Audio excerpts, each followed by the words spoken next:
Sabudana forms an integral part of the Vrat ka khana almost all over India. These little edible pearls can be converted into various delicacies, both savory as well as sweet. Sabudana is high in starch and very good to consume during fasting. I know Navratri is far away, but why not utilize the sunny summers to make and store some Sabudana papars? This is also the month of Ramzan, and our Muslim brothers and sisters too can have these during their fasting days. Without any further delay, let's start making Sabudana papars. To make these papars, you would need Sabudana, salt. You can either take rock salt or regular table salt, water and some oil. Our first step is to take 2 cups of Sabudana and soak them in water overnight.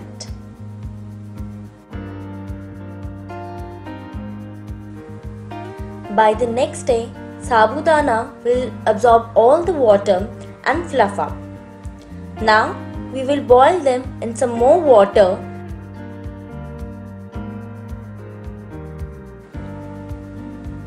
The intent is to release all the starch content from the Sabudanas by boiling them.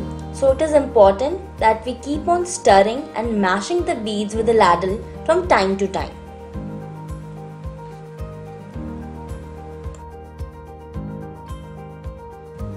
The starch released from these pearls will help in binding the papars and keeping them in shape.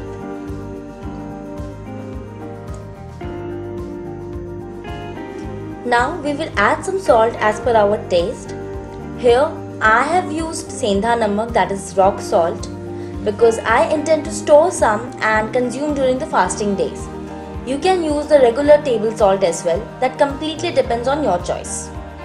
This whole process of boiling and mashing will take about 15 to 20 minutes till the Sabudana paste or mixture turns thick and sticky and a little translucent in color. This is the stage wherein you can add jeera, cumin seeds or even red chili flakes, but that is completely optional. For shaping the papars, we need a flat surface. So either you can shape them on a steel plate, a plastic sheet or even a silken pad. I have here used a plastic bag which is large in size and used it as a plastic sheet. Now we have to grease the surface whichever we are using very well with oil and then pour the Sabudana boiled mixture with the help of a ladder in small circles by maintaining a safe distance between one another. Ideally, you can pour them with a gap of an inch or more because this mixture is flowy, so once you will pour it on a flat surface, it will tend to flow and mix up with the other adjacent circles. Let these papars firm up a little by air drying and then you can shift these outside at a sunny place. Or you can directly do this process of pouring and shaping the papar at a sunny place. Half a day of sun is enough to dry out one side of the papar. So you can see that they will turn a little jelly-like and wiggly. So give them a flip so that the other side also dries. You will notice that some of the papars have a little hole in the middle. So that is because the thickness of the mixture while pouring was a little less at that particular spot. But don't worry, it wouldn't be a problem while frying. Sun dry the papar for 1 to 2 days depending upon the amount of sunlight you receive at your place. Flip at regular intervals. And once they are sun dried, they will turn hard and translucent in color. Now they are ready to be fried.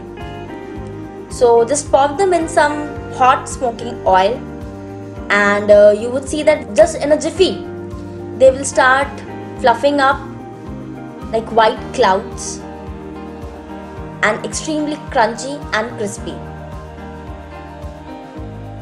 Fry as many as you want and store the rest in airtight containers. These can safely be stored for up to 6 to 8 months and even beyond. Now at last, you can sprinkle some roasted cumin powder or red chili powder over them, but that is completely optional, and serve them.